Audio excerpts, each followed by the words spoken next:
नमो सिद्धार्णं नमो आयर्याणं नमो अज्जायाणं नमो लोये सव्वसाहूणम्। पंच परमेष्टि भगवान की जय हो। आचार्य श्री गुरुवर कुंद कुंद महाराज की जय हो। आचार्य श्री गुरुवर विद्यासागर महाराज की जय हो। परम पूज्य निरापक मुनि श्री 108 सुधा सागर जी महाराज की जय हो। परम पूज्य मुनि श्री निष्कम सागर जी महाराज की जय। लालकोटी जयपुर से नेमी चंद जी छाबड़ा इनकी जिज्ञासा है। पूज्य महाराज श्री के चरणों में त्रिवार नमोस्तु। महाराज श्री मेरी जिज्ञासा है कि 28 पर्व में स्वर्ग के देव भी नंदीश्वर द्वीप एवं पंचमेरु पर जाकर भगवान जनेन्द्र की महापूजन करते हैं। पूजा में नाना प्रकार के द्रव्य पुष्प एवं रत्न चढ़ाते हैं। महाराज श्री मेरी जिज्ञासा है कि वहाँ का चढ़ावा को कौन प्राप्त करता है, क्योंकि वहाँ मानुष तो होता नहीं है। कृपया समाधान। वहाँ दिव्यो पुनीत सारी चीज़ें होती हैं, विक्रिया के माध्यम से सब गायब हो जाते हैं। एक फूंक मारते ही सब, वो भी दिव्य, उनका विचित्र ही वर्णन है।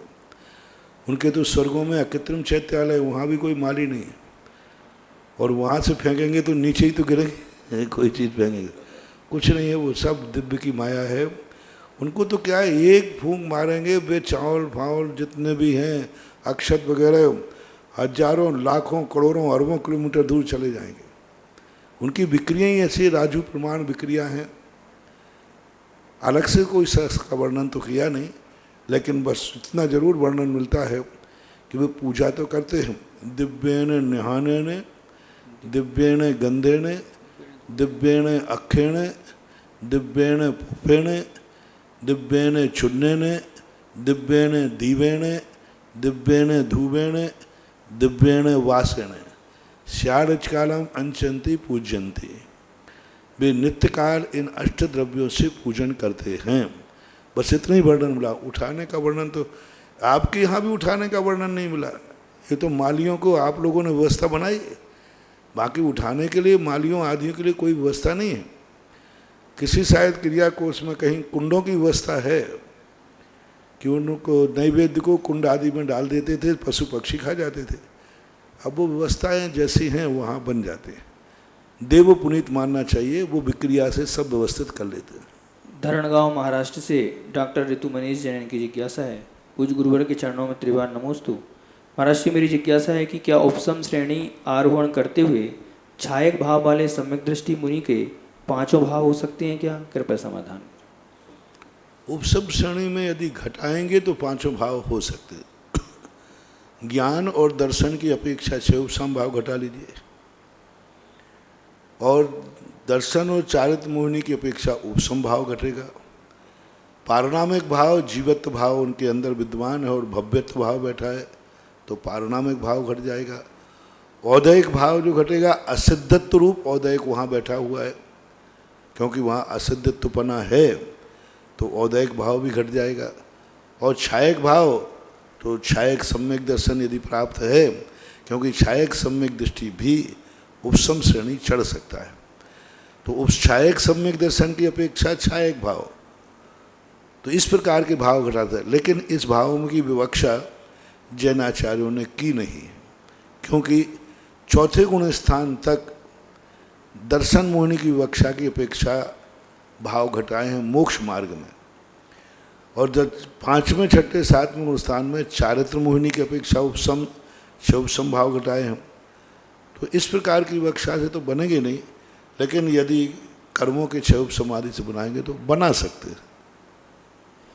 सूरत से वैभव कालायन की जिज्ञासा है। पूज्य गुरुवर के चरणों में त्रिवार नमोस्तु। महाराज श्री मेरी जिज्ञासा है कि सम्मेद शेखर जी को और अयोध्या जी को शाश्वत तीर्थ क्षेत्र क्यों कहा जाता है? कृपया समाधान करने का। क्योंकि सदा से तीर्थंकरों का जन्म अयोध्या में होता आया हो, अनादिकाल से हो रहा, अनंत काल तक होगा, और सदा से मोक्ष का जो निर्माण है वो सम्मेद शिखर से होता आया, होता है और होता रहेगा। मात हुंडा और सर्पणी दोष के कारण जन्म और निर्माणों में क्षेत्रों में अंतर आया है, इसलिए वो शाश्वत माने जाते हैं। रामगंज मंडी से शोभित जैन इनकी जिज्ञासा है, पूज्य महाराज श्री के चरणों में नमोस्तु। महाराज श्री, आपने अभी कुछ दिन पहले प्रवचन में कहा था कि जो सबसे कीमती समय है वह भगवान को देना चाहिए, बचा हुआ समय नहीं। लेकिन गुरुवर, आज तो स्थिति बिल्कुल उल्टी है। मनुष्य को समय शेष बचता है, उसी समय पर गुरुओं के पास आता है, और जो व्यक्ति सुबह से शाम तक मंदिर जी में रहता है या साधुओं के समीप रहता है उसे फालतू या बेरोजगार समझा जाता है। क्या ये मानसिकता ठीक है? कृपया समझाने कृपा। गलत है, इसलिए तो अतिशय नहीं हो रहा है, चमत्कार नहीं हो रहा है। पहले व्यस्त लोग जो अपने व्यस्त समय में से सबसे पहले समय निकालते थे, और जो मंदिर को प्रातःकाल सबसे पहला समय निकालते थे, जो मैंने उस दिन व्याख्या की थी, धर्म के लिए पहला समय दो, बचा हुआ समय नहीं। लेकिन लोग बचा हुआ समय देते हैं कि जब कोई काम नहीं होगा तो चलो फिर मंदिर चलते हैं, जब कोई काम नहीं होगा तो चलो महाराज के पास चलते हैं, जब कोई काम नहीं है तो चलो सम्मेद शिखर की यात्रा करते हैं। तो ये सब इसलिए तो अतिशय कम होते जा रहे हैं। भरत चक्रवर्ती आदि के अतिशय क्यों होते थे? क्योंकि वे व्यस्ततम समय में से मंदिर निकालते थे। इधर चक्ररत्न की पूजा करना है, उधर भगवान की पूजा करना है, तो भगवान की पूजा के लिए चले गए सबसे पहले। बचा हुआ समय नहीं, पहले मैं चक्ररत्न की पूजा करता हूँ, बाद में समय बचेगा तो भगवान के पास चले, ऐसा नहीं।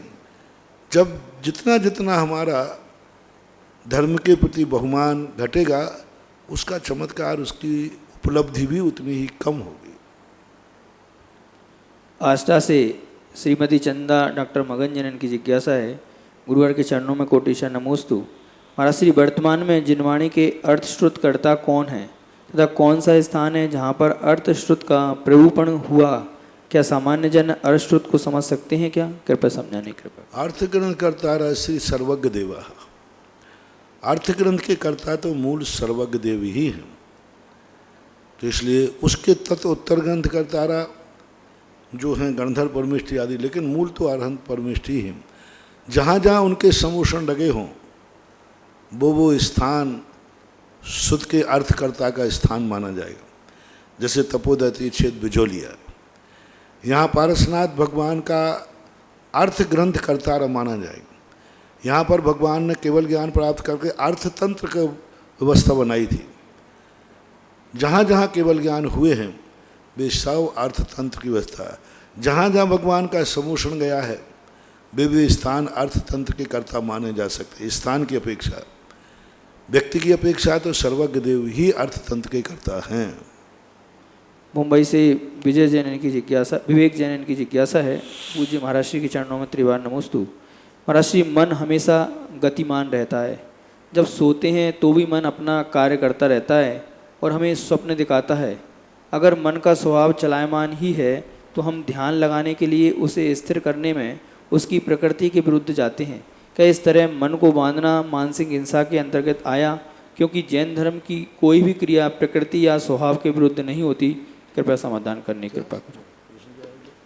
प्रश्न है महाराज जी इनका कि मन हमेशा गतिमान रहता है, जब सोते हैं तो भी मन अपना कार्य करता है और हमें स्वप्न दिखाता है। अगर मन का स्वभाव चलायमान ही है तो हम ध्यान लगाने के लिए उसे स्थिर करने में उसकी प्रकृति के विरुद्ध जाते हैं। क्या इस तरह मन को बांधना? नहीं, ऐसा नहीं है।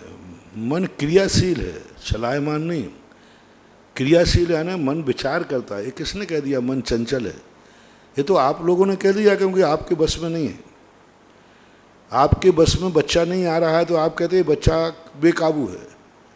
अरे बच्चा बेकाबू नहीं है, आप काबू करना नहीं जानते।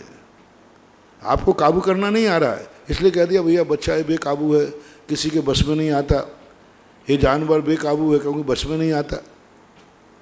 राणा प्रताप का घोड़ा जो था वो किसी के बस में नहीं आता, बेकाबू था। राणा प्रताप गए तो उन्होंने बस में कर लिया। तो शास्त्र में ऐसे बहुत सारे उदाहरण हैं जो, तो आप अपने काबू करने की हैसियत नहीं है। मन बेकाबू नहीं है।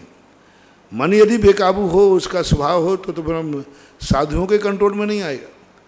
मन का स्वभाव चंचल है ऐसा आप लोग कहते हैं, हमारे यहाँ तो नहीं कहा। हमारे यहाँ तो मनोगुप्ती कही, मन को चंचल कहाँ करा। हम उसको बस में करने की कला नहीं जानते, इसलिए अपन जानते हैं कि वो मन चंचल है। बहुतायत लोग ऐसे ही हैं, तो बहुमत के आधार पर होता है मन और इंद्रियां इस प्रकार चंचल हो जाएं तो फिर साधु तो कभी साधना ही नहीं कर पाएगा, कभी ध्यान में ही नहीं बैठ पाएगा, कहीं शुद्ध उपयोग प्राप्त नहीं कर पाएगा। कोई भी चीज़ का जब वो ज़्यादा प्रभाव पड़ जाता है तो उसे कहते हैं कि कुत्ते की पूंछ का स्वभाव क्या है? टेढ़ापन। अब टेढ़ा भी कोई स्वभाव होता है क्या? होता ही नहीं, स्वभाव तो सीधा होता है, लेकिन कहने में आ गया क्योंकि वो बहुतायत कुत्ते की पूंछ टेढ़ी ही होती है, इसलिए स्वभाव बोल देते हैं। ऐसा नहीं है, मन को अपन कंट्रोल कर सकते हैं, काबू में कर सकते हैं, होता ही है। शाहदरा दिल्ली से कैलाश संजय की जिज्ञासा है, पूज्य गुरुवर के चरणों में नमोस्तु। महाराज श्री पंचम काल में भरत क्षेत्र में एक समय में अधिकतम कितने सम्यक दृष्टि हो सकते हैं? कृपया समाधान। ऐसा कोई आगम का कोई उल्लेख नहीं, ऐसा अलग से भरत क्षेत्र के कितने सम्यक दृष्टि हैं, मलेश खंड में कितने, ऐसा कोई ब्यौरा जैन आगम में नहीं दिया। मात्र कुछ कथनकारों ने, वो भी मूल आचार्यों ने ही बहुत कम पंचम काल में गिने चुने 1, 2, 4 ऐसे अधिकतम ऐसी गणना की है, लेकिन ये सैद्धांतिक वचन नहीं है। सिद्धांत में ऐसा क्षेत्र की अपेक्षा से कोई वर्णन नहीं किया। सिद्धांत में जहाँ भी सम्यक दृष्टियों का वर्णन आया है वो गति की अपेक्षा आया है कि इस गति में कितने सम्यक दृष्टि हो सकते हैं, मात्र पर्टिकुलर क्षेत्र के संबंध में नहीं आया। ऐसा 12 से नवीन कुमार जैन की जिज्ञासा है, पूज्य गुरुवर के चरणों में नमोस्तु। महाराज श्री मेरी जिज्ञासा है, कौन से सम्यक दर्शन से तीर्थंकर प्रकृति का बंध होता है? कृपया समाधान करें। क्षयिक सम्यक दर्शन और क्षयोपशम समय, ये 2 सम्यक दर्शनों में तीर्थंकर प्रकृति का बंध होता है। प्रथमोपशम सम्यक दर्शन इतना वीतरागी होता है कि उस समय उसका काल बहुत और मिथ्यात्व के अभिमुख भी होता है, अनादि मिथ्या दृष्टि को एक बार। तो 2 सम्यक दर्शनों में क्षयोपशम और क्षयिक। नागपुर से आदि कुमार जैन की जिज्ञासा है, पूज्य गुरुदेव के चरणों में नमोस्तु। महाराज श्री संघातन और परिशातन क्या होता है? क्या संघातन क्रिया के द्वारा निर्वाण के बाद केवली भगवान का शरीर कपूर के समान उड़ जाता है? कृपया समाधान करें। संघातन और परिशातन, संघातन का अर्थ भी होता है कि वही घात करना, परिशातन का अर्थ होता है निकाल देना, अलग कर देना। जैसे छिंद छिंद है, भिंद भिंद है। अब छिंद छिंद का अर्थ क्या है? टुकड़े करना, छिंद का टुकड़ा। भिंदर का अर्थ भिदिर, अलग कर देना। तो ऐसी प्रकार इसमें संघातन परिशातन क्रियाएं होती हैं। संघातन क्रिया में उसका घात करना, उसको कमज़ोर करना, उसकी स्थिति कांडक घात करना। संघातन क्रियाओं में कांडक घात होते हैं, स्थिति कांडक, अनुभाग कांडक, ये संघातन क्रिया कहलाती है। और परिशातन क्रिया कहलाती है उसको घात करके, खंडित करके उसको निकाल देना, अलग कर देना, ये परिशातन क्रिया कहलाती है। हैदराबाद से अचिंत जैन की जिज्ञासा है, पूज्य गुरुवर के चरणों में त्रिवार नमोस्तु। गुरुदेव आपके आशीर्वाद से इस लॉकडाउन में हम सब ने युवा मंडल के स्वाध्याय के अंतर्गत आदि पुराण भाग 1 का स्वाध्याय उपधान पूर्वक पूर्ण कर लिया। इसके पश्चात अभी दूसरे भाग का स्वाध्याय में पृष्ठ 165 पर गाथा नंबर 169 में आचार्य महाराज ने 6 महाव्रत बताए और रात्रि भोजन त्याग को 6ठा महाव्रत बताया, जबकि हम लोगों ने हमेशा 5 महाव्रत ही पढ़े।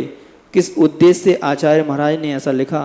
कृपया समाधान करने की कृपा। छठवें व्रत को महाव्रत नहीं कहा, 6ठा अणुव्रत कहा। ये काल दोष के कारण से कुछ ऐसी परिणतियाँ बन गई, क्योंकि यहाँ जब 12 साल का अकाल पड़ा उस समय कुछ परिस्थितियाँ ऐसी बनने लगी कि लोग परिस्थितियों के अनुसार रात्रि भोजन में कृतकार्यत अनुमोदना से दोष लगाने लगे। तो उन्होंने जब दिगंबरों को ये नियम बना पड़ा कि नहीं, रात्रि में कृतकार्यत अनुमोदना से किसी भी प्रकार का यदि रात्रि भोजन का समर्थन होता है तो वह मुनि नहीं कहला सकता, मुनि की कोटि में नहीं आ सकता। इस अपेक्षा से हालांकि कुंदकुंद भगवान ने अपने शास्त्रों में रात्रि भोजन का कोई मूल गुण का नाम नहीं लिया, अणुव्रत का नाम नहीं लिया। उनके समय भी 12 साल का अकाल पड़ चुका था कुंदकुंद भगवान के समय, पर उन्होंने अपने ना तो कोई ग्रंथों में अष्टपाहुड़ आदि में रात्रि भोजन को कहा और ना बाद में जाकर के रात्रि भोजन की परंपरा अणुव्रत के रूप में कहाँ से जुड़ी, कैसे जुड़ी, यह बहुत इतिहास और खोज का विषय है। जब अपने यहाँ पहले शुरुआत में मूल गुणों में रात्रि भोजन त्याग हो जाता है, तो फिर ऊपर महाव्रतों के साथ जोड़ना ये कोई परिस्थिति रही। क्योंकि इस समय अकाल के समय पर साधु लोग रात्रि में भोजन को ले जाते थे जंगलों में और वहाँ महाराजों के हार कराते थे। तो इस प्रकार के कहीं ना कोई परिस्थितियाँ रही हैं। इसको मूल मार्ग नहीं मानना चाहिए, ये अपवाद मार्ग है। नागपुर से वीरेंद्र जैन की जिज्ञासा है, महाराज श्री के चरणों में नमोस्तु।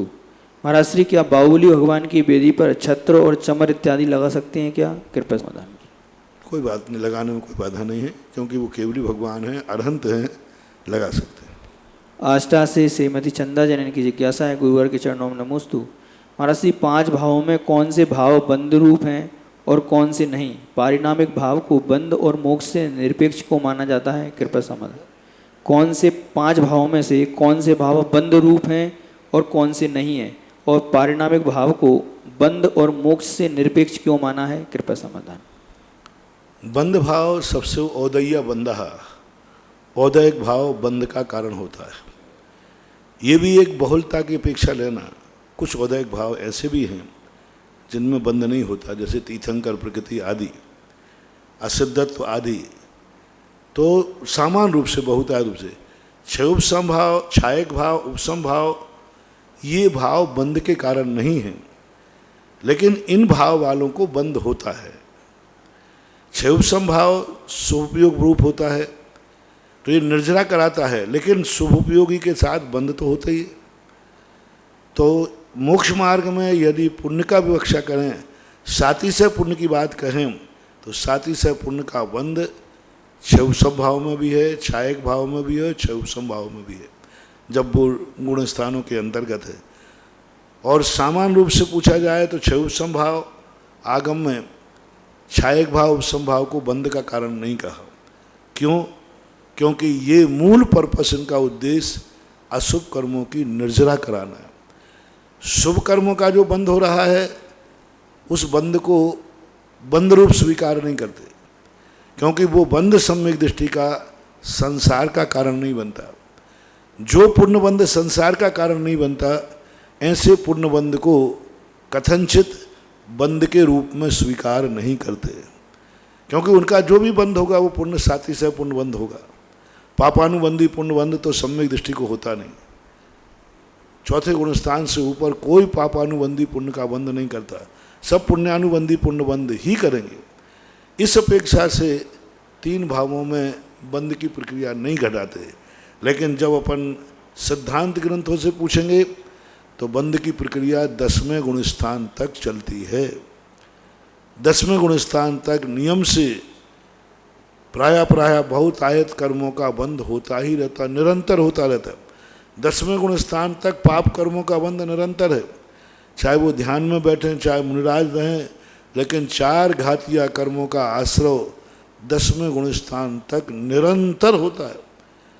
और घातिया कर्मों की 47 प्रकृतियाँ सब पाप प्रकृतियाँ हैं। अब देखो, श्रेणी में हैं, मुनिराज हैं, ध्यान में बैठे हैं, उसके बावजूद भी अशुभ कर्मों का बंध हो रहा है। ये व्यवस्थाएं हैं। तो अब इन चीज़ों को हम कथनचित ही लगा सकते हैं। अपेक्षा ध्यान रखना पड़ेगी, किस अपेक्षा से कहा जा रहा है, तो बंध और अबंध की व्यवस्था बनेगी।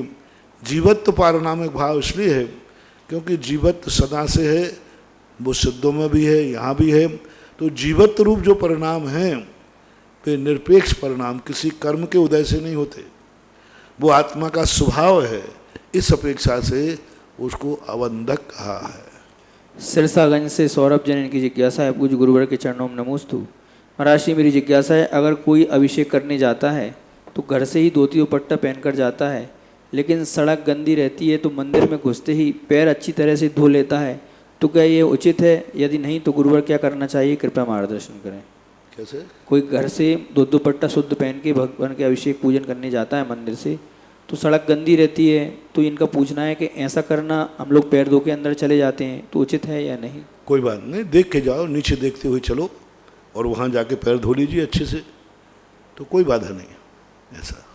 और ज़्यादा ही दूर से आना है, जूते चप्पल पहन के तो आ नहीं सकते, गाड़ी से आ नहीं सकते, फिर आप अपने कपड़ों में आइए और कपड़ों को किसी स्टील आदि के बर्तन में रख कर के लाइए और वहाँ गीली टॉवल से अपने पूरे कपड़े उतार कर गीली टॉवल पहन करके और उन वस्त्रों को पहन लेना चाहिए, जिससे तुम्हारे दोनों काम चल जाएंगे, घर का वस्त्र भी हो जाएगा और रास्ते की शुद्धि से भी आप रक्षा कर सकेंगे रास्ते की। जबलपुर से संध्या जन की जिज्ञासा है, पूज्य गुरुवर के चरणों में नमोस्तु। महाराज श्री प्रारंभ के दोहे, गुरु दर्शन के प्रारंभ के दोहे की दूसरी लाइन जो जिनेन्द्र जयवंत नित अरिरज रहस विहीन, तो गुरुवर इसमें अरिरज रहस का क्या अर्थ है, कृपया समझाने की कृपा करें।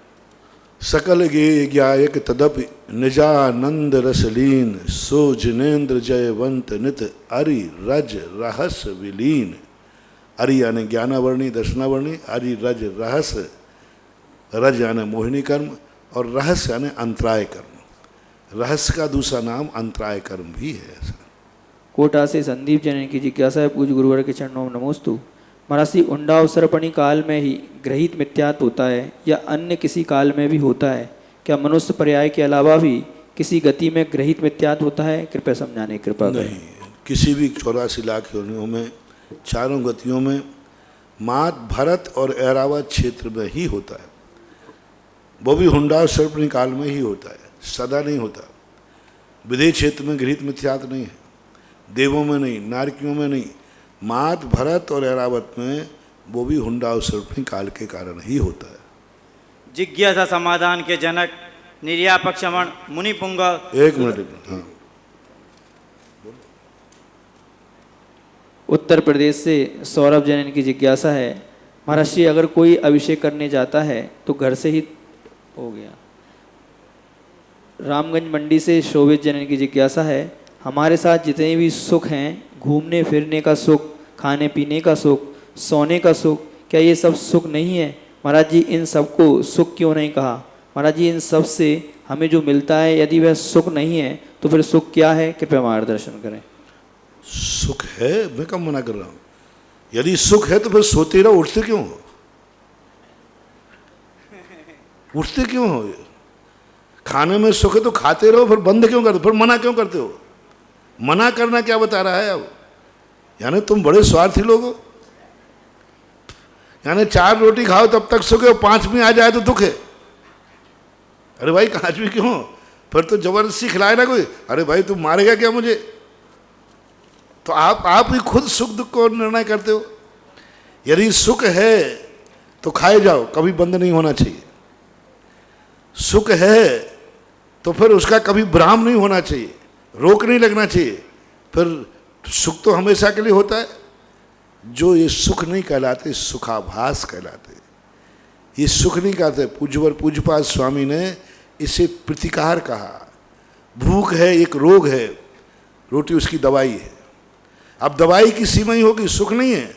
सुख होता तो खाते ही जाते हमेशा अनादिकाल से। प्रतिकार कहलाता है। तो जो इंद्रिय सुख, काम सुख, भोजन आदि के सुख, ये सुख जितने हैं ये सुख नहीं है। वेदना के प्रतिकार का नाम आप लोग सुख मानते हो। भूख की वेदना हुई तो आपने रोटी खा ली, तो ये तो दवाई हुई। जैसे व्यक्ति को तकलीफ होती है दवाई खा लेता है, तो ये सुख नहीं होकर के अब आप दवाई खाने को सुख कहो तो वो आपकी बलिहारी है। यदि दवाई सुख है तो आशीर्वाद दे दो, है भगवान सब लोगों की दवाई सदा चलती रहे। अरे आशीर्वाद क्यों नहीं ले रहा भाई? मैं आशीर्वाद दे रहा हूं। क्यों? जब सुख है तो ऐसा नहीं। वेदना का जो प्रतिकार होता है वो सुखाभास के रूप में आता है। लोग कहते हैं भाई इस दवाई खाने से मुझे बड़ा आराम मिला, बड़ी आकुलता थी, बड़ी छटपटाहट थी, मुझे एक दवाई दी, बड़ी शांति मिल गई। तो जो आकुलता खत्म हो जाने का नाम शांति नहीं है। सुख जो प्रकट होता है वो कभी उस सुख का अंत नहीं होता। वो सुख जो है कभी अंत नहीं हुआ। जैसे सिद्धों का कभी अंत नहीं होता। आप बनावे आप ही खावे, खावत नहीं अगावे, ये सुख है। आप बनावे आप ही खावे, खावत नहीं अघावे। अघावे यानी वो कभी तृप्त नहीं होता पूर्णता के अब मैं बंद करूं, नहीं, अनादिकाल तक चलता है। ऐसा जिज्ञासा समाधान के जनक निर्यापक क्षमण मुनिपुंग श्री सुधासागर जी महाराज के चरणों में जिनवाणी व सुधा कलश चैनल के दर्शकों के द्वारा बारंबार नमोस्तु नमोस्तु नमोस्तु। महाराज श्री तपोदय तीर्थ क्षेत्र पे आपके दर्शन, स्थापना एवं गुरु पूर्णिमा मनाने जयपुर, मुंबई, चंद्रोदय तीर्थ क्षेत्र विश्व की सबसे मनोज्ञ, सौम्य, अतिशयकारी, चमत्कारी आदिनाथ भगवान के समक्ष असीमकालीन आदिनाथ भक्ताम विधान का सौभाग्य प्राप्त किया है। श्रेष्ठ श्री माणकचंद जी, अशोक जी, आशीष, हितेश, रूपेश जैन, रामगंज मंडी, आशीष जैन के जन्म दिवस के उपलक्ष्य में महाराज श्री तपोदय तीर्थ क्षेत्र पर आपके दर्शन, स्थापना व गुरु पूर्णिमा के दिन सभी भक्त जो जयपुर, मुंबई और दिल्ली से, जहां कोरोना का ज़्यादा इफेक्ट है, वहां से आना चाहते हैं, वहां के लिए आपके कुछ नहीं, देखो भाई, मत करो, परेशान मत हो, आप लोग अपने घर पर रहें, आप सुरक्षित और आपके गुरु सुरक्षित, आपको शांति, सबको वहीं रहें, आप लोग वहीं से आशीर्वाद लें। इसलिए आपके गुरु पूर्णिमा और स्थापना का लाइव प्रोग्राम रखा। कभी गुरु पूर्णिमा लाइव में नहीं होती थी, छत्रमास से स्थापना भी शायद नहीं करते थे, लेकिन इसलिए रखा कि आप लोग घर बैठे देख सकें। देखो, यहाँ कमेटी व्यवस्था होगी, कोई भी व्यवस्था नहीं। अब आप आएंगे तो भोजन पानी कहाँ करेंगे? अब बनाएंगे तो भोजन बनाने वाले बुलाने पड़ेंगे। अब यहाँ भोजन बनाने वाले नहीं, आपको भोजन कहाँ से मिलेगा? क्योंकि भोजन बनाने बनाए तो उनका आफत है कि भोजन बनाने वाले कैसे। आप देखो कि आपके आने से कितनी अव्यवस्था यहाँ हो जाएगी, कितने लोग परेशानी में पड़ जाएंगे, और कितना बड़ी अपने आप में कौन कहाँ से आ जाए। अब कितने लोग हैं, सब दिल्ली, सूरत, इन सब शहरों में कितनी मारी मारी पड़ी हुई है। आप खुद सोचें कि हमारे नगर में, जिनके नगरों में इस प्रकार की कोरोना की व्यवस्थाएं हैं, हर दिन 50-50 लोग ना आए धर्म क्षेत्रों पर। क्यों धर्म क्षेत्र में अपन को गड़बड़ करना चाहते? इसलिए आपका तो मेरा कहना यही है कि आप सुरक्षित हैं, सुरक्षित रहें। ये डर नहीं लग रहा हूँ मैं, ना तुम्हें डरा रहा हूँ ना मैं डर रहा हूँ। ये डर नहीं है, ये सावधानी है। ये डर नहीं लगता। मान लो कोई व्यक्ति छत के किनारे चल रहा था और किसी ने कहा अरे भाई किनारे मत चलो, तो क्या वो डराया है कि सावधान किया है? सावधानी। लोग सावधानी को डर मान लेते हैं, ये बहुत बड़ी भूल है। अरे भाई, कोई व्यक्ति सावधान होकर गाड़ी चला रहा है, अरे तू बहुत डरपोक है। वो गाड़ी थोड़ा धीमे चला रहा था, थोड़े क्यों? बोले साहब एक्सीडेंट। अरे तू डरपोक है। अरे भाई, वो डरपोक नहीं, वो सावधान है। लोगों का ये बहुत बड़ी भूल होती है कि लोग सावधानी को डरपोक मान रहे हैं। नहीं, सावधानी को कभी डरपोक नहीं मानना, डर नहीं मानना। सावधानी सावधानी ही मानी जाएगी। क्योंकि देखो, ये किसी को, कई लोग, साधु लोग बड़े दिलेरी से विहार कर रहे हैं, बोले हमें कुछ नहीं हो सकता, देखो मैं दिलेरी। ये उनकी हिटलर शाही है, 100 लोहार की 1 सुनार की, सब रखी रह जाएगी। मैंने कई हिटलर साधुओं को देखा है जो बड़ी हिटलरगिरी दिखा रहे हैं, घूम रहे हैं, शहरों में घूम रहे हैं, चौका करने सब घरों घरों में जा रहे हैं, हिटलर शाही दिखा रहे हैं। कुछ नहीं है, थोड़ा पुण्य का उदय है, थोड़ा शरीर की शक्ति है, थोड़ी सा गड़बड़ हो जाएगा तो हाथ पे हाथ रखे रह जाओगे। मैंने अच्छे अच्छे महाराजों, अच्छे अच्छे साधु साधुओं को ऐसे नौबत आ जाती है कि समाधि बिगड़ जाती है। हाँ, कई साधु अभी दिलेरी से घूम रहे हैं, बोले हम तो बिल्कुल दिलेरी से, हमें कोई डर नहीं, बड़े बड़े शहरों में घूम रहे हैं और खुले चौकों में जा रहे हैं, कोई बंदेज नहीं है। ठीक है, जा रहे वही वाली बात हो जाएगा कि मैंने एक ड्राइवर से कहा, बच्चे से, भाई बड़े व्यक्ति से, कि भाई गाड़ी तेज मत चलाना। बोले महाराज क्यों? बोले देख गडरा हो जाए। महाराज आप भी क्या बात करते हो, 25 साल से चला रहा हूँ गाड़ी, आज तक एक्सीडेंट नहीं हुआ, तो अब क्या होगा? सही है। अब बताओ ये क्या चीज़ है उसकी? ये ऐसा ही मूर्ख है। देखो मैं खुला घूम रहा है, मुझे कुछ नहीं हुआ। तो ये बात को, उसको मार्ग मत माने। ये उनकी बहुत बड़ी, सरकार जिसे मना कर रही है कानून का, बड़ा कितनी बड़ा साधु क्यों हो, विरुद्ध राज्यातिक्रम, राजा के विरुद्ध तो हो ही गया। और वो ऐसे ही मूर्ख कहलाएगा जैसे एक व्यक्ति से कहा कि भाई अब तुम्हारी 100 साल की उम्र हो गई है, थोड़ा धर्म ध्यान कर लो, क्योंकि कभी मर सकते हो। तो वो बुढ़ा वो कहता है, महाराज आप भी बहुत बहुत बावलापन की बात करते हैं। बोले क्यों? महाराज 100 साल में आज तक नहीं मरा, आप क्या मरूंगा? बोलो भाई कैसा रहा उत्तर? 100 साल में आज तक नहीं मरा, अब क्या मरूंगा? देखो मैं इतने दिन से 3 महीने से घूम रहा हूं, मुझे कुछ नहीं हुआ, आप क्या होगा? ये ओवर कॉन्फिडेंस, ये सब रखे रह जाएंगे। सावधानी बरतो, लेकिन सावधानी को डर मत मानो, व्यवस्था मानो। आपको अपना मंदिर है, अपने गुरु हैं, अपने महाराज हैं, इनकी सुरक्षा करना। एक बार एक मूर्ति जीर्ण शीर्ण हो गई, तो कहते महाराज मैं अभिषेक तो करूंगा। मैंने कि मूर्ति चली जाएगी, और अभिषेक नहीं करोगे तो मूर्ति बच जाएगी। अब वहां अपन को अभिषेक करना जरूरी है कि मूर्ति को बचाना जरूरी है? बचाना जरूरी। आपको डबल निमोनिया हुआ है बहुत जम के, और डॉक्टर ने कहा कि यदि इनको स्नान कराओगे तो बेकाबू बीमारी हो जाएगी, और नहीं कराओगे तो बच जाएगा। तो अब जबरदस्ती स्नान कराऊं, चाहे तुम मरो चाहे कुछ करो, तो मैं तो स्नान कराऊंगा मैं। तो ये नासमझी कहलाती है। हमें गुरु को बचाना है, और गुरु हमारा जब ही बचेगा जब हम इस प्रकार के विवेक को, हजारों लोग यहाँ आने को तैयार हैं, हजारों लोग। अभी विकास पटवारी कह रहे थे, बोलो महाराज जी मैं घबरा रहा हूँ कहीं 2 तारीख के दिन यहाँ हजारों लोग नहीं हो जाएं। वो अंदाज लगा रहा महाराज कितने लोग हैं, 2000 लोग हो जाएंगे। 5 तारीख। और मैंने कहा 2000 हो जाएंगे तो शायद दिल्ली भी हिल जाएगी। ऐसी स्थिति को लेकर के भावुक नहीं बने। आपको मैं आशीर्वाद दे रहा हूँ, जब भगवान के दर्शन टीवी पे करा दिए, महावीर जयंती पर, आखातीत पर, उनके दर्शन कभी आज तक टीवी का मैं समर्थन नहीं करता था। टीवी के सामने बैठकर विधान हो गए, जब भगवान के विधान टीवी पर हो गए तो गुरु की पूजा टीवी पर क्यों नहीं हो सकती? बहुत दिक्कत होती है। देखो कोई भी आता है यहाँ, पहले कमेटी को क्वारंटाइन करना पड़ता है, फिर वो वहाँ बार बार कहता है अब मैं आ जाऊँ, अब मैं आ जाऊँ, बार बार रोकना पड़ता है। सब व्यवस्थाएं देखें, बिल्कुल नहीं। मेरा तो सबके लिए निर्देश है, सब लोग वहीं रहें, सुरक्षित रहें, स्वस्थ रहें, और यहाँ भी हमें भी सुरक्षित रहने दें और स्वस्थ रहने दें।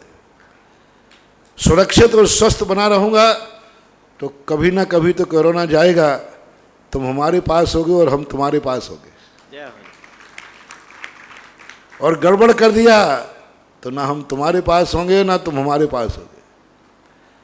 सब जगह साथियों पर अपना कंट्रोल करो, ये अंधे भक्ति मत बनो। चाहे आचार्य पास जाना हो, चाहे कुछ जाना हो। आप देखो प्रतिदिन हजारों लोग बढ़ रहे, प्रतिदिन 1000 लोग बढ़ रहे भारत में। कल के दिन की मैंने निकाला 20,000 लोग बढ़े, 20,000। और 500 लोगों की मौत हुई, जवान मौत हो गई। अभी खनिया धाने के पास में बताते, सब जगह आप लोग देख रहे हो। आंखों देखे अंधे मत बनो, और इस भक्ति को आप भक्ति की कोटि में मत लें। आप इसको भक्ति की कोटि में नहीं लें, ये भक्ति की विवेकहीनता कहलाएगी। और फिर मैंने जो कहा था, उन स्थानों के लोग के लिए आते हैं तो पहले वहाँ क्वारंटाइन करें स्कूल के अंदर, लेकिन वो उन स्थानों के लोग ना आवें जिनके मोहल्लों में, जिनके नगरों में कोरोना के रोज को 100 लोग निकल रहे हैं, 50 लोग, 100 लोग निकल रहे हैं। वो बे लोग वहाँ से निकल कर यहाँ आ जाते हैं, तो कितनी बड़ी रिक्स है। आपके आसपास में 100 लोग हैं, आपके मोहल्ले में, आपके कॉलोनी में, और वहाँ से आप लोग कहते हो कि मैं तो आ रहा हूँ दर्शन करने के लिए। तो ये दर्शन नहीं है, ये अपनी बहादुरी है, हिटलर शाही है। इस पर कंट्रोल करें, और बहुत कंट्रोल करें। और आप बिल्कुल देखो, आप देखिए 3 महीने हो गए, यहाँ वालों से पूछो, इतने धड़ाले के प्रवचन चल रहे हैं और पंडाल में एक भी व्यक्ति नहीं है। ये बेचारे लाइव वाले जो लोग बैठे रहते हैं, बेचारे पर्चे लोग, इनसे पूछो, एक भी व्यक्ति नहीं। एक भी ऐसे दिन भी आए जब एक भी व्यक्ति नहीं हो, प्रवचन 1 लाख के हिसाब से चलो, और ऐसे प्रवचन चल रहे हैं जैसे हजारों की भीड़ में होते हैं। तो मैं तो यही मान के चल रहा हूं कि आप लोग घर में बैठे टीवी पर प्रवचन सुन रहे हैं, इसका अर्थ है कि मेरे सामने पंडाल में बैठे हैं। मैं मान रहा हूं, जो जो अपने घरों में बैठ के टीवी पर बैठे हैं उनको वही आशीर्वाद, वही वरगणाएं मैं दे रहा हूं जो आशीर्वाद तुम यहां सामने बैठ के पाओगे। इसलिए अब आपको आम से मतलब है कि गुठली से? सामने आओगे तब भी वही आशीर्वाद है, और नहीं आओगे टीवी पर बैठ करके देखोगे तब भी मेरा वही आशीर्वाद है, वही वरगना है, और वही आपकी भक्ति को मैं एक्सेप्ट करता हूँ, भगवान की भक्ति को भी। लेकिन नरेंद्र मोदी के कल परसों के वक्तव्य में क्या कहा, आप लोगों के बल पर जब तक हमने आपको लॉकडाउन में रखा, बहुत स्पीड कम थी, लेकिन लॉकडाउन खोलते हुए आप लोग जो हैं सावधानी नहीं रख पाए, आप लोग ये असावधानी से बढ़ रहा है।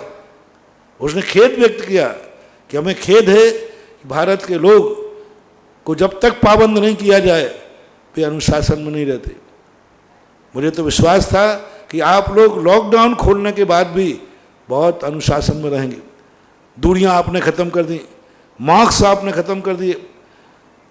जो लोग भी बाहर से अभी आते हैं उनको नियम से यहाँ क्षेत्र के अंदर प्रवेश करते ही मास्क लगाना चाहिए। आप लोग खुले घूमने लगे, बजाय घर से बाहर बिना मास्क के मत निकलो। और सैनिटाइज का जो सामान है जो भी आपका है वो आपके जेब में होना चाहिए, हर व्यक्ति के पास, हर व्यक्ति के पास होना चाहिए। ऐसा नहीं तो आप लोगों को कहना मेरा तो यही है कि आप लोग जहाँ जितनी दुर्घटनाएं हैं बहुत हैं, आप वहीं रहें। बस मेरा एक बस वही रखें, जहाँ हो वहीं रहो, सुरक्षित रहो, स्वस्थ रहो। अगली जिज्ञासा ऑडियो के माध्यम से। परम उपकारी मुनि निरपक मुनि सुधा सागर जी महाराज के चरणों में अजमेर से दिलीप सोगानी का त्रिकाल नमोस्तु नमोस्तु नमोस्तु।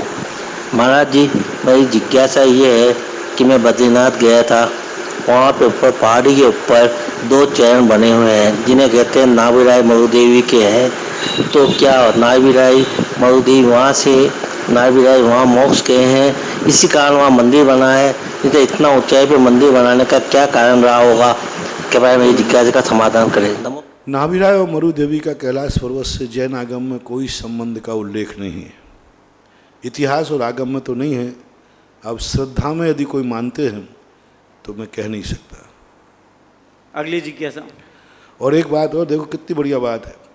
हर बार चतुर्मास होता था, स्थापना होती थी और गुरु पूर्णिमा, तो आमंत्रण पत्रिका बनती थी, आमंत्रण दिया जाता था। अब कमेंट्री आमंत्रण दे रही थी, फिर क्यों आ रहे हैं आप लोग? बिना बुलाए आ रहे हैं। अब आमंत्रण पत्रिका देते थे, कमेटी पत्रिका निकालते थे, आमंत्रण पत्रिका स्थापना के भी निकलती थी, गुरु पूर्णिमा सब। कमेटी वाले कह रहे हैं कि अब आमंत्रण पत्रिका आमंत्रण देना ही नहीं है, क्योंकि आमंत्रण पत्रिका मिल जाए तो फिर तो मामला बहुत अनकंट्रोल हो जाएगा। ऐसा। अच्छा, ऑडियो के माध्यम। मेरे गुरुवर को मेरे पूरे परिवार का नमोस्तु नमोस्तु नमोस्तु। जेके जैन, जयपुर से। गुरुवर, हमारी कॉलोनी के राधेश्याम जी बैराठी को कोरोना पॉजिटिव आने से उन्हें हॉस्पिटल ले जाया गया। वहां उन्हें सांस लेने में दिक्कत आने से आईसीयू में एडमिट किया गया। गुरुवर, परसों आपके मुखारविंद से उनके स्वास्थ्य लाभार शांतिधारा में उनका नाम उच्चारित किया गया।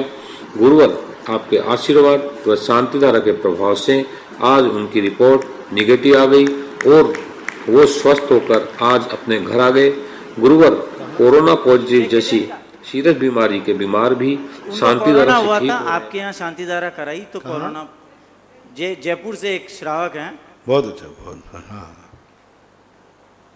जो ठीक हो रहे हैं वो ठीक होने के बाद क्या करें, कृपया बताएं।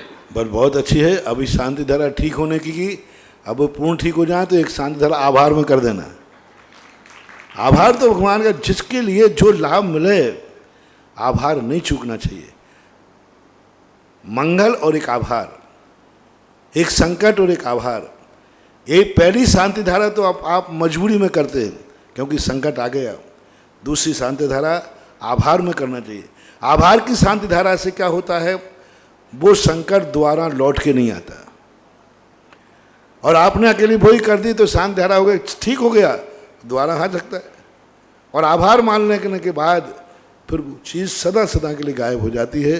बहुत अच्छा, बहुत लोगों के इस समय कोरोना के जिनको हो रहे हैं या जिनको नहीं हुए हैं, ऐसे हजारों लोगों ने शांति धारा कराई और अभी तक का रिकॉर्ड डेट आया, अभी तक की बता रहा हूँ, आगे नहीं कह रहा हूँ, जिसने कोरोना के पॉजिटिव होने पर भी शांति धारा कराई उनमें से एक भी केस बिगड़ा नहीं है, सब के साथ स्वस्थ हैं, एक भी नहीं मरा अभी तक का। मैंने जो 3 महीने से देख रहा हूँ, 3 महीनों में कई लोगों को पॉजिटिव हुए और उन्होंने शांति धारा कराई, लेकिन एक की भी अभी तक सूचना नहीं है कि शांति धारा कराने के बाद भी हमारा मरीज मर गया।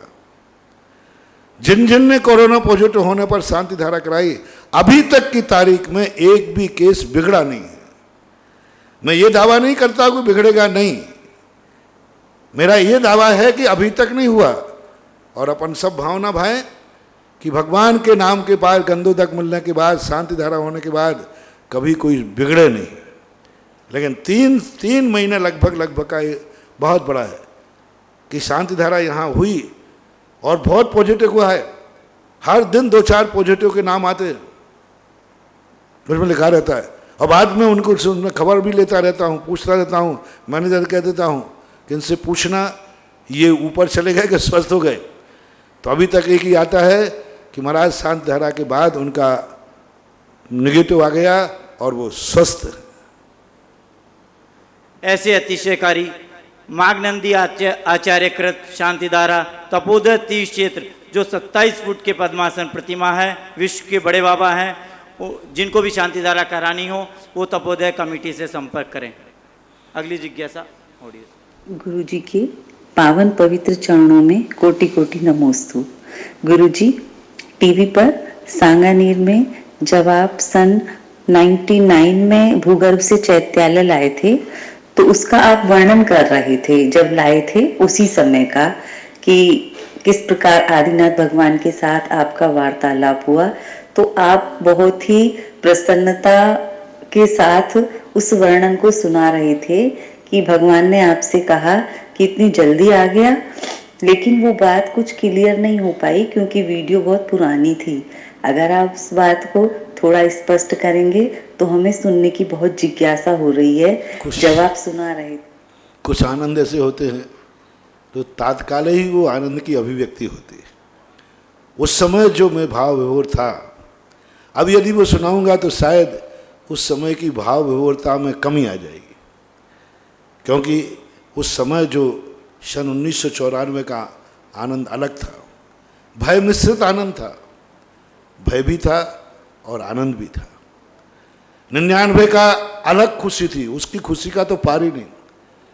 94 में तो जब गया तब भय भी था, एक एक कदम पर भय लगता था, एक एक कदम पर अब भय कह दो या उसे सावधानी कह दो। बहुत डरते डरते पहुंचा और वहां जाके आनंद के, और आनंद भी बहुत आ रहा था।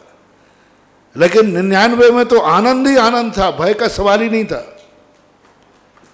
आनंद ही आनंद था। इतना आनंद था, इतना आनंद था, क्योंकि वहाँ पर हमें एक नीचे तलघर में जाने का मौका मिला और बहुत सारा रत्नमयी मूर्तियों का भंडार भी ऊपर लाया था। तो वो तो एक आनंद था, बहुत बहुत आनंद था। और अभी तो जो था वही आनंद की अनुभूति थी। अब तो भय तो कोई सवाल ही नहीं है, अब तो आनंद ही आनंद है। उस समय अब कौन से सन में हमने ये कहा है ये भी आप विचार नहीं है कि बहुत जल्दी आ गया, जल्दी आ गए, तो किस समय था? क्योंकि पहले बार में तो हमारा एक बार हमें आप लोग ऊपर भेज चुके हैं। 94 के अंदर क्या हो, उसके पहले सभी प्राय आचार्य महाराजों ने निकाला है। तो लोगों ने कहा गए तो बोले, हम वहाँ क्या हुआ कि थोड़ा सा पहली बार गए थे तो वहाँ जाकर के मैं अच्छे से बैठ गया और बैठ करके मैं स्वयंभू स्तोत्र पढ़ने लगा। स्वयंभू स्तोत्र पढ़ने में टाइम लग ही जाता, बस बैठ रहा था क्योंकि देख रहा था कोई नई चीज़ मिल जाए। अब जो महाराज लोग जाकर के लौटते थे उतना समय जिनको लगता था हमें लग गया उससे ज़्यादा समय। और जैसे ही साधा समय लगा कि बस यहाँ चालू, वो तो हमने पहले ही कहा था कि आप मत जाओ, और रोना धोना चालू और नमोकार मंत्र भी चालू, रोना धोना भी चालू और नमोकार मंत्र। अब चिंता ये होने लगी कि महाराज यदि ऊपर चलेगा तो उनको उठाने कौन जाएगा। डिस्कशन इस पर चालू हो गया कि महाराज को वहां से उठाने कौन जाएगा, क्योंकि दूसरे महाराज थे नहीं, दोनों क्षुल्लक जी थे। ये चर्चाएं सब अंदर धुंधी बातें, सबके मन में मुंडे मुंडे मतर भिन्ने, जितने दिमाग उतनी बातें। और जब मैं आया तब लोगों ने कहा महाराज जी आपने तो डरा दिया। मैंने क्या बोले, ऐसे ऐसा होगा। मैंने कहा इसका अर्थ है हमारी उम्र भी बहुत है। बताते एक बार जिसके मरने की हवा उड़ जाए तो उसकी उम्र बहुत लंबी मानते हैं, ऐसे लोग युक्तियां हैं।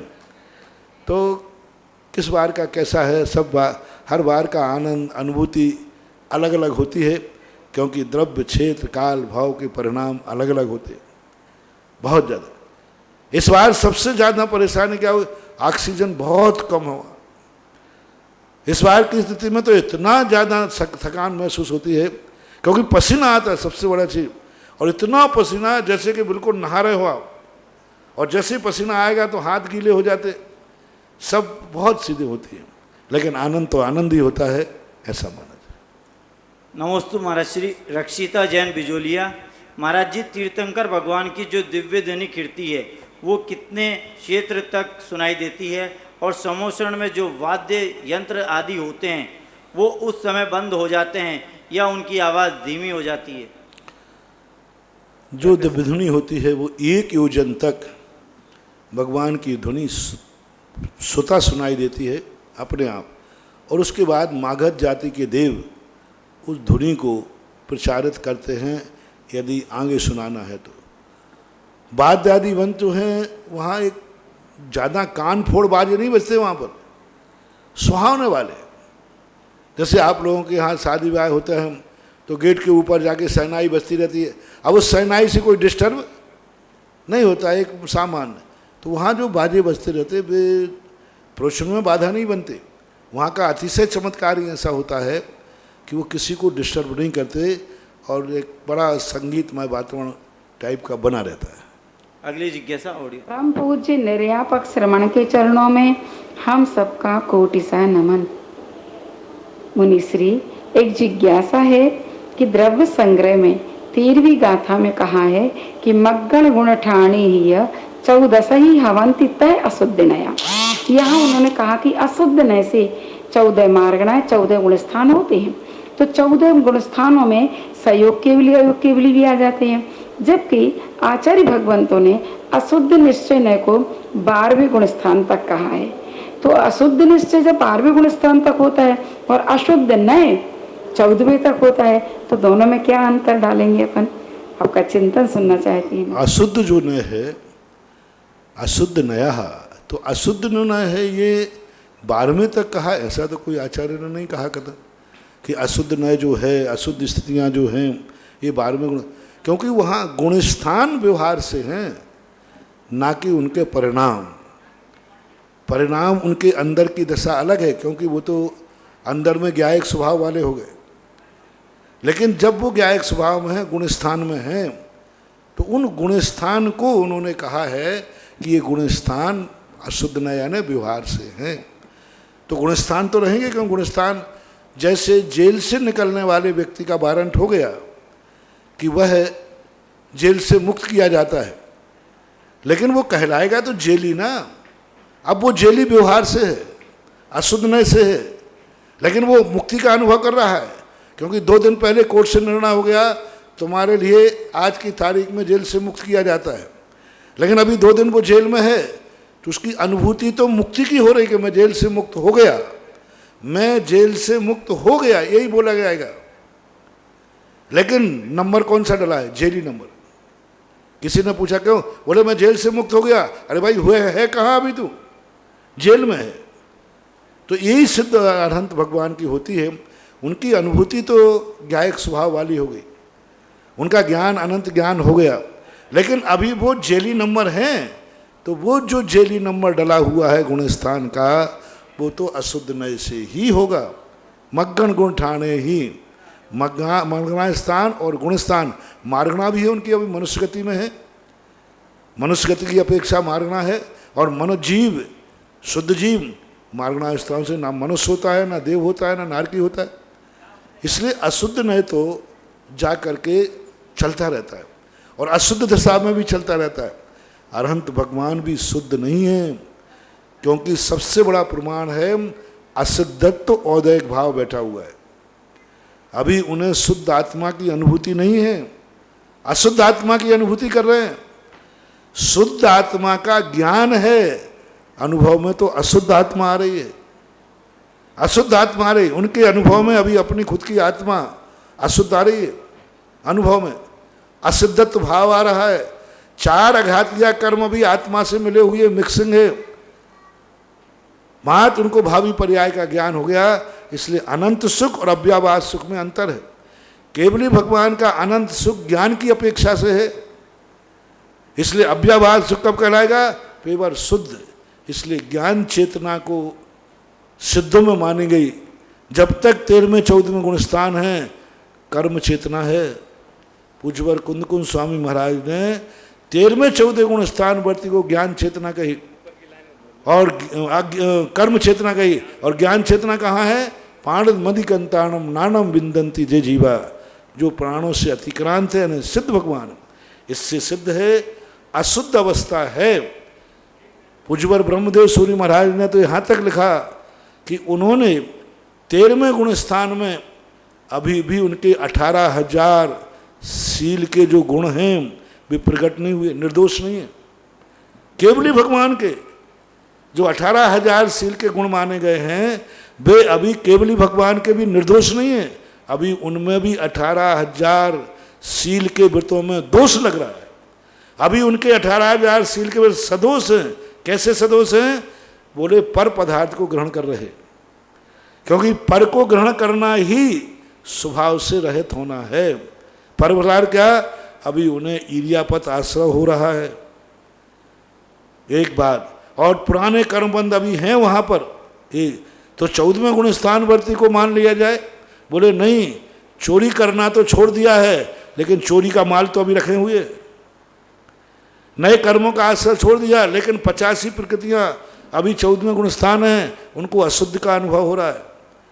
आत्मा उनकी अशुद्ध है, अनुभूति भी अशुद्ध की ही है। मात ज्ञान शुद्ध हुआ है, ज्ञान की अपेक्षा से उनका परिणति अलग है। इसलिए 14वें गुण स्थान तक अशुद्धता की बात कही जाती है। महाराज श्री नमोस्तु। ज्ञानेंद्र यहाँ जो जिनवाणी चैनल वाला है उसका प्रश्न है, जल ही जीवन है, ये तो सत्य है, जल के बिना जीवन संभव नहीं। महाराज जी, जब वर्षा होती है तो मनुष्य खुश होता है और बोलता है, और प्रकृति भी मुस्कुराती है। तो प्रकृति के लिए वरदान जैसा साबित होती है। तो जो छोटे छोटे स्थलीय जीव होते हैं, जो निर्दोष होते हैं, फिर भी वे बड़ी संख्या में मर जाते हैं, वो अपने परिवार से बिछुड़ जाते हैं, तो उनका कोई पुण्य या पाप कर्म का देखो, जन्म लेते तो खुशी भी तो हो जाते हैं। देखो कीचड़ होता है तो कीड़े पकड़े उछल कितने उछलते हैं, तो खुश भी हो रहे हैं, मर भी रहे। उनका परिवार तो होता नहीं, पहली बात सम्मूर्छन है, और वो प्रकृति का नियम है। प्रकृति मुस्कुराती है, अपन ने कैसे कह दिया? हरी हो जाती है इसलिए मुस्कुरा जाती है। ये तो कवियों की कल्पनाएं हैं। हरी होना हमारे लिए हरी लग रहा है कि चारों तरफ हरी हो गई, ये हो गया। अब उसकी प्रकृति तो एक इंद्री है, उसको हंसी करना नहीं करना ये अपने कवियों की कल्पनाओं में होता है। अपन को अच्छा लगता है तो सोचते हैं देखो कितना बढ़िया हरियाली है, प्रकृति भी मुस्कुरा रही है। अभी तो जीव हैं, एक इंद्री जीव हैं, उनमें इस प्रकार की कल्पनाएं, मात अपनी कल्पनाएं। अगली जिज्ञासा ऑडियो। परम पूज्य मुनि पुंगव श्री सुधा सागर जी महाराज के श्री चरणों में सुरेंद्र भारती परिवार का त्रिवार नमोस्तु। मुनि श्री छहडाला में पढ़ते हैं कि आत्म के अहित विषय कसाय। मैं जानना चाहता हूँ कि आत्मा का अहित विषय अधिक करते हैं कि कसाएं अधिक करती हैं? दोनों में आत्मा के हित को रोकने में कसाएं अधिक कारण हैं कि विषय अधिक कारण हैं? कृपया समाधान की। मूल रूप से बंध में जो कारण है आत्मा का हित करने में, उज्ज्वल नेमीचंद महाराज ने गोमर सार के अंदर कसाई को लिया। कसाई ही मूल कारण है। विषय जो है ज्ञेय ज्ञायक संबंध बना ले, यदि कसाय नहीं हो तो सेवन तो भी न सेवदी असेवमाणो भी सेवको होदी। पदार्थ ग्रहण करने में आ रहा है लेकिन उसका कसाय भाव नहीं है, राग भाव नहीं है, तो बंध का कारण नहीं है। जहाँ जहाँ पूज्यवर कुंद कुंद स्वामी ने कहा यदि ज्ञेय को विषय को बंध का कारण मान लेंगे तो विषय तो कभी रहित हो ही नहीं सकता। आँख खुलेगी तो मुनिराज को विषय तो दिखेगा। विषय का अर्थ क्या होता है? नेत्र इंद्री का विषय क्या है? 5 वर्ण, काला, पीला, नीला, हरा आदि। यदि मुनिराज आँख खोलेंगे तो उनको कलर दिखेंगे कि नहीं? दिखेंगे, लेकिन उनको बंद नहीं होगा क्योंकि कसाय भाव नहीं है। कान खोलेंगे तो कान में शब्द तो आएगा, गाली भी आएगी, प्रशंसा भी आएगी, राग आदि भाव नहीं है, इसलिए बंद नहीं होगा। चलेंगे तो कोई जीवना प्रवृत्ति तो होगी, विषय तो होगा चलने समय, लेकिन बंद नहीं होगा क्योंकि कसाय भाव नहीं है। इसलिए हमारे जैन दर्शन में जहाँ भी संसार का कारण बनाया, राग, द्वेष और मोह बताया, ज्ञेय को नहीं बताया, विषय को नहीं बताया। यदि विषय मात्र बंध का कारण हो जाए तो विषय का अभाव तो कभी होने वाला नहीं है। जब भी आँख खोलोगे कोई ना कोई दिखेगा, कुछ ना कुछ दिखेगा और कलर भी दिखेगा, तो फिर बंद हो जाना चाहिए? नहीं। विषय संबंधी सामान्य रूप से कह दिया जाता है क्योंकि कई लोग इसको भावात्मक ले लेते हैं। विषय शब्द को इसलिए जोड़ दिया कि हम कई लोग क्या कहते हैं, हम तो विषय कसाय में ले, विषय है हमारा, कसाय नहीं। जल से भिन्न कमल, यानी अरुचि भाव से। चरणान योग में कई लोग क्या है, आप ग्रस्त लोग हैं, कई लोगों ने कह दिया मूर्छा परिग्रह है, ये कपड़ा वपड़ा। महाराज हमें कोई मूर्छा नहीं है, परिवार से, घर से, दौलत से मूर्छा है ही नहीं। ये तो बस ऊपर से पलासना है, जैसे जिनवाणी पे पलासना होता ना, ऐसे ही कपड़ा है, आत्म राम की पलासना है, पलासना। तो ऐसा कोई शुक्लाचार न पनपा ले कि वो विषयों को ग्रहण करता जाए और कहे मुझे कसाय भाव नहीं है और वो अपने शुक्लाचार का समर्थन करे। तो वहाँ उन्होंने कहा कि विषय है तो विषय भी हमारे लिए बंध का कारण होता है, क्योंकि जीवाधिकरण 9 कर्म भी बंध के कारण है, कर्म भी बंध के कारण है। इस अपेक्षा से विषय शब्द का किया है प्रयोग, लेकिन मूलतः जो बंध का कारण है वो कसाय भाव है। तभी तो एक समान 2 व्यक्ति क्रियाएं कर रहे हैं लेकिन दोनों का बंध अलग अलग हो रहा है। मान लीजिए दोनों एक साथ बैठ के भोजन कर रहे हैं, भोजन एक सही है, सब कुछ एक सही है, लेकिन दोनों को कर्म का बंध अलग अलग है। कोई रुचि से खा रहा है, कोई उदासीन भाव से खा रहा है। तो विषय के तो ग्रहण करते समय सब विषय दुनिया ग्रहण कर रही विषय, लेकिन सभी एक समान विषय ग्रहण कर सकते हैं, लेकिन एक समान आत्मा का अहित हो ऐसा कोई नियम नहीं। गृहस्थ भी भोजन कर रहा है, मुनिराज भी कर रहे हैं, वो भी रसना इंद्री से स्वाद ले रहे हैं, मुनिराज भी ले रहे हैं। खट्टा मीठा जाएगा तो मुनिराज को भी लगेगा ये खट्टा है, मीठा है, गृहस्थ को भी लगेगा, लेकिन मुनिराज खट्टा मीठा जो स्वाद लेकर हर्ष विषाद नहीं कर रहे, इसलिए बंध का कारण नहीं है। रसना इंद्री का भोग तो हो रहा है, भोजन करेंगे तो आएगा। नेत्र इंद्री का भोग हो रहा है, कर्ण इंद्री का भोग हो रहा है, हवा चलेगी ठंडी, स्पर्श इंद्री का भोग हो रहा है, गर्म हवा चलेगी शरीर को स्पर्श करेगा। तो ऐसा मानना चाहिए पदार्थ या विषय मात्र बंध के कारण नहीं है यदि हमारा कसाय भाव नहीं है। नमोस्तु महाराज श्री संगीता सिंगई गुना से। महाराज जी, हम किसी साधु के नाम से माला देते हैं और उन्हीं साधु की समाधि हो जाए तो फिर माला देना चाहिए कि नहीं? कोई बात नहीं, माला उसमें तो समाधि का श्रद्धा की अपेक्षा। आज भी हम ज्ञान सागर महाराज की जय बोलते नहीं, आचार्य बोलते हैं। आज भी हम कुंद कुंद स्वामी की जय बोलते हैं। हजारों साल पहले चले गए लेकिन कुंद कुंद स्वामी को आज भी नमोस्तु करते हैं। ज्ञान सागर महाराज की समाधि हो गई, हमारे आचार्य आज भी ज्ञान सागर महाराज की जय बोलते हैं, नमोस्तु करते हैं, क्योंकि अपन उस पर्याय को मान रहे हैं जो पर्याय मुनि पर्याय में थी। अगली जिज्ञासा और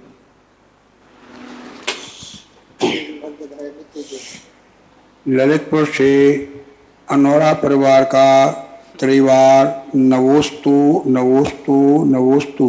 हे गुरुवर, मेरी जिज्ञासा है कि पूजन की कुछ जिनवाणी पुस्तकों में लिखा है, पूजन करने के बाद की इत्यादि आशीर्वाद पुष्पांजलि क्षेप कुछ पुस्तकों में नहीं लिखा है। हे गुरुवर, इसका क्या अर्थ है? और मंदिर जी और चित्यालय जी में क्या अंतर है? आपने अपने यहाँ शिखरबंद सुरई वाले मन को मंदिर कहते हैं और गृह चित्यालय या वैसे बिना सुरई वाले को चित्यालय कहते हैं। लेकिन जब आप नंदीश्वर का वर्णन करते हैं कि भरत चक्रवर्ती वहाँ दर्शन करने गए, तो क्या नंदीश्वर में भी बिना सुरई के चित्यालय होते होंगे? तो वह चित्यालय वहाँ किस प्रकार हैं और यहाँ किस प्रकार होना चाहिए, जिसका समाधान जब करें। बड़े लंबे चौड़े प्रश्न करते हो तो दो प्रश्न नहीं करना चाहिए, एक ही प्रश्न करना चाहिए। अब इतना लंबा चौड़ा प्रश्न करके, अब पहला प्रश्न क्या किया था ना? पुष्पांजलि इत्याशीर्वाद। तो एक एक जवाब दे दिए। इत्याशीर्वाद जो आपका है, ये जिनवाणी पूजन के अंदर बहुत जरूरी होना चाहिए। आशीर्वाद का अर्थ होता है प्राप्ति। इति आशीर्वादः इत्याशीर्वादः, यानी हे भगवान, ये जैन दर्शन का हार्ड है। पूजा तो सभी दर्शनों में है, लेकिन इत्याशीर्वाद का अर्थ है हे भगवान, जो गुणानुवाद मैंने आपके गाए हैं वो गुण मेरे में भी प्रकट हों। पंदे तदगुण लब्धे, मैंने आपको कहा आप अनंत चतुष्टय के धनी हैं, इति आशीर्वाद, इसका मुझे आशीर्वाद मिलना चाहिए, यानी प्राप्ति होना चाहिए। आप अरहंत दशा को प्राप्त हुए, आप 18 दोषों से रहते, इत्याशीर्वाद, मुझे आशीर्वाद मिलना चाहिए, यानी मुझे प्राप्त होना चाहिए। तो वो लिखे रहना चाहिए कायदा से, और इत्याशीर्वाद करके और पुष्पांजलि क्षेपण करके अर्थ होता है गुणों को हमें प्राप्त करना है। मैं आपकी पूजा करने ही नहीं आया हूँ, पूजा करने के बाद मैं भी पूज्य बनना चाहता हूँ। एक शिखर और मंदिर की जहाँ तक बात होती है, तो हमारे शास्त्रों में चैत्यालय को और मंदिर में कोई भेद नहीं किया गया, कोई भेद नहीं। चैत्य भक्ति में सब नंदीश्वर भक्ति, वर्षेषु वर्षांतर पर्वदेशु नंदीश्वर यानि च मंदिरेषु यावंति चैत्यायतनानि लोके सर्वाणि वंदे जिन पुंगवानाम, यानी सभी जितने भी मंदिर हैं सबको चैत्यालय कहा।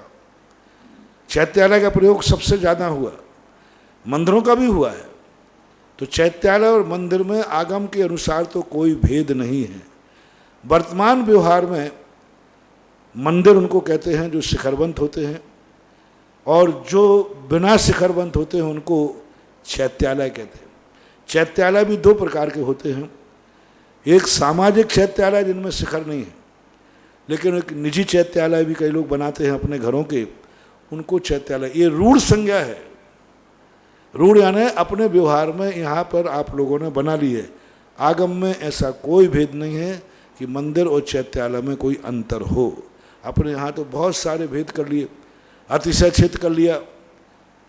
अब अकृत्रिम चैत्यालयों में ऐसा कोई भेद नहीं है, कोई भेद नहीं। अकृत्रिम चैत्यालय में कोई अतिशय क्षेत्र नहीं होता, सभी तीर्थ हैं और सभी मंदिर हैं, सभी चैत्यालय हैं। तीर्थ संज्ञा नहीं दी उन्होंने कहीं भी। देवताओं ने किसी भी मंदिर किसी भी तीर्थ को, नंदीश्वर को तीर्थ नहीं कहा उन्होंने। 52 जिनालय बोलते, 52 चैत्यालय हैं। तो अब ये जो कुछ वर्तमान में आप लोग व्यवहार में कर लेते हैं कि ये मंदिर है, ये चैत्यालय है, ये ऐसा मानना चाहिए। प्रेमचंद सामरिया इंदौर से, नमोस्तु महाराज श्री। आपने प्रवचन में बताया था कि पुराने वस्त्र, आप लोगों में तो ऐसा ही परंपरा चल जाती है कि मंदिर है, भगवान है ही नहीं, अकेले जिनवाणी है, उसको भी चैत्यालय कहते हैं, उसको भी चैत्यालय कहते हैं। अब चैत्य है ही नहीं, चैत्यालय का। उधर छत्तीसगढ़ में बुंदेलखंड वगैरह में कुछ ऐसे लोग होते हैं जिनमें जिनवाणी होती, मंदिर होते ही नहीं, शास्त्र होते हैं, उनको भी चैत्यालय शब्द से बोलते। तो अब ये रूढ़ संज्ञाएं कहलाते हैं। नमोस्तु महाराज श्री। पुराने वस्त्र दरिद्रता की निशानी है। गुरुवर, पुराने जमाने में गांव में बड़े भाई के वस्त्र छोटे भाई पहनते थे और कुछ घरों में परंपरा आज भी चल रही है। छोटे बच्चे परिवार के बड़े बच्चों के वस्त्र पहन लेते हैं।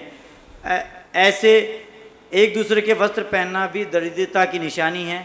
कृपया जी। पुराने वस्त्रों का नहीं किया, फटे वस्त्र और दूसरे के उतरन है, बहुत अंतर है भाई। उतरन का अर्थ होता है उसने रिजेक्ट कर दिया, तुमने पहन लिया, तो है ये दरिद्रता की निशानी होती है। और मूल रूप से धार्मिक कार्यों में, गृहस्थिक कार्यों में नहीं कहा। गृहस्थ में जो आप लोग करते हैं वो तो व्यवहार कहलाता है। इसके कपड़े वो पहन लेता है, उसके कपड़े वो पहन लेता है। अब दोनों एक ही उम्र के हैं, ट्विंस बच्चे हैं, तो दोनों एक दूसरे के पहन लेते हैं, तो ये व्यवहार। धार्मिक कार्यों के लिए विशेष रूप से दूसरे के उतारा हुआ वस्त्र नहीं पहनना चाहिए। प्रसंग धार्मिक का था। लोक व्यवहार में भी जो ज़्यादा बड़े आदमी होते हैं वो नहीं पहनते। विदेशों में तो ऐसे लोग बड़े आदमी हैं जो एक वस्त्र को एक दिन ही पहनते हैं। आज पहन लिया, वो कल दोबारा पहनेंगे ही नहीं। दूसरा होता उन्हीं के वस्त्र जो अच्छे, जो हमारे जो सेकंड हैंड बच्चे कपड़े आते हैं ना बिकने विदेशों से, उनमें कई लोग अच्छे आते क्योंकि उन्हें एक दिन ही पहना है। कितने विदेशों में अमीर लोग हैं जो एक दिन वस्त्र पहनते, जूते भी एक दिन पहनेंगे, कपड़े भी एक दिन पहनेंगे, उस दिन के अलावा वो कपड़ा पहनेंगे नहीं, जूते पहनेंगे नहीं। तो ऐसे लोग हैं विदेशों में, तो है। ऑडियो के माध्यम से अगली। तीर्थंकर होते हैं। तीर्थंकर जो वस्त्र पहनते हैं वो एक दिन में एक ही पहनते, दोबारा वस्त्र नहीं पहनते। वो तीर्थंकरों के प्रतिदिन वस्त्र जो होते हैं एक दिन ही पहनते। जो वस्त्र एक दिन पहन लिया वो दोबारा नहीं पहनेंगे। चक्रवर्ती एक बार जो पहन लेता है वो दोबारा नहीं पहनेगा, अमीर आदमी है। चक्रवर्ती भी एक दिन जो पहन लेता है वो दोबारा नहीं पहनता। तो इस प्रकार की स्थितियां बनती हैं क्योंकि उस समय उनकी ऐसी स्थिति बन जाती है, उनका ऐसा स्वरूप बन जाता है, वैभव है उनका। अब तुम लोग हो तो अभी सभी पे मत लगाओ। अब बेचारा गरीब है तो एक में सब काम चलाते हैं, चलाएं। विशेष रूप से हमारी दृष्टि थी धार्मिक, कि मंदिरों के जो कपड़े हैं, धोती दुपट्टा, ये दूसरों के उतरे ना पहने। एक तो धार्मिक दृष्टि से, मनोवैज्ञानिक दृष्टि से, दूसरा उसका उसमें मैल रहता है, उसको बीमारी रहती है, गंदगी रहती है। माली कैसे धोते हैं वो तो आपको मालूम है। अब किसी ने धोती दुपट्टा पहना और उसी को खुजली है तो अब वो पहन लेगा। अब माली तो कैसे धोता है, पानी में डाला है और सुखा देता है, तो रोग का भी कारण बन जाता है। इस अपेक्षा अगली जिज्ञासा ऑडियो के माध्यम से। परम उपकारी गुरुवर के चरणों में सविनय नमोस्तु नमोस्तु नमोस्तु। जिज्ञासा यह है कि क्या सत्यचारण विधिधारी मुनि महाराज मोक्ष गए हैं और क्या वह चौथे काल में हुए या अभी इस पंचम काल में हुए? सप्तऋद्धिधारी मुनिराज तो मोक्ष गए हैं, चौथे काल में हुए हैं, लेकिन सभी रिद्धिधारी मोक्ष जाते हैं ऐसा कोई नियम नहीं है। अगली जिज्ञासा। महाराज श्री के चरणों में त्रिकाल बार नमस्ते। महाराज श्री में संतोष जैन भोपाल से। महाराज जी, मेरी शंका ये है कि आज से अष्टांग का महापर्व शुरू हो गए हैं। मैं भी अष्टांगा के व्रत करीब 5 साल से कर रहा हूँ। तो महाराज जी, मेरा प्रश्न ये है कि जहाँ जहाँ भी नंदीश्वर जिनालय बने हुए हैं, भोपाल में, जबलपुर, शिखरजी, हस्तिनापुर, जहाँ जहाँ भी बने, सभी दूर नंदीश्वर जिनालय में 52 मंदिर होने के अलावा 5 मेरू भी बने हुए हैं। तो महाराज जी, मेरी शंका ये है कि नंदीश्वर पूजा के अलावा क्या अष्टांगा महापर्व में हम पंचमेरु पूजा भी कर सकते हैं? उसका भी कुछ महत्व है? पूजन में एक होता है नाम से। पंचमेरु तो इसलिए बनाए जाते हैं कि पंचमेरु का स्थान बनाए बिना नंदीश्वर हम बना नहीं सकते, क्योंकि जब गोल में बनाना है तो बीच का स्थान तो हमें कुछ ना कुछ बनाना ही पड़ेगा। इसलिए मेरु पर्वतों की स्थापना करने की स्थिति बन गई। हालांकि नंदीश्वर की द्वीप की रचना में पंचमेरु बनाना जरूरी नहीं है, कोई ज़रूरी नहीं, क्योंकि उनसे नंदीश्वर की रचना है, पंचमेरु की रचना है ही नहीं। लेकिन उसका एक शेप ऐसा बन जाता है कि अब बीच में क्या रखें। आजू बाजू तो जिनालय बन गया, जिनालय। अब बीच का स्थान जो खाली रहेगा उसमें क्या रखें? तो अपने यहाँ परंपरा के अनुसार लोगों ने मेरू रखना शुरू कर दिए।